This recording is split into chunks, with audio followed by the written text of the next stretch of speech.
Gendagendako ku kanisa y'omusumba Simeon Kayiwa Simo Mativu n'abakulembeze bakyagenda maaso n'okubanga ate batinkiza ebisiyaga. Onagamba nti kyanaku okubanga mulina obwetwaze naye ng'ate emirembe tewali. Bino byogedde mu kusaba kwa Christmas olwaleero. Abagoberezi ba Yesu Kristo kwetoloola ensi bajaguza amazaalibwa g'omulokozi era yo mu kanisa eya Namirembe Christian Fellowship omusumba Simeon Kayiwa ayigiriza ku kusonyiwa. Wherever there are people, there's trouble. Yesu Kristo bajja mu nsi yafuna trouble mu njereere. I'm encouraging all the churches in the country to be strong in spite of trouble that's raining upon them. Naye Yesu waka bunene olwaleero bali kusonyiwa. Osobola otya okukyuka n'otabeera wa mutawaana eri banno.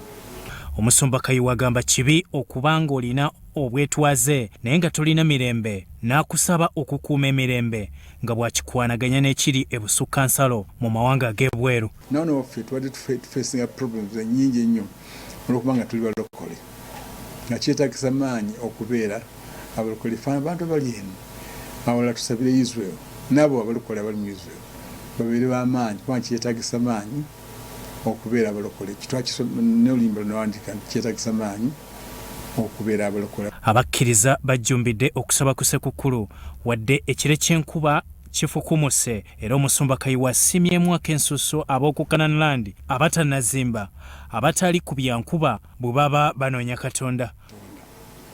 Ekisinga okunsanyusa okukaliza nti n'enkuba ne bw'etonnya etya ebisolo tebibanga bingi nnyo nga tebannakuzimba baba bayitibwa obungi bajja kusaba.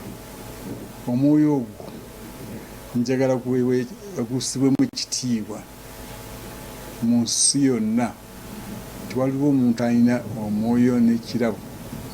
Omusumba Kayiwa si musanyufu n'abalemedde ku bisiyaga etali mpisa y'Abannayuganda nga babibakakaatikako.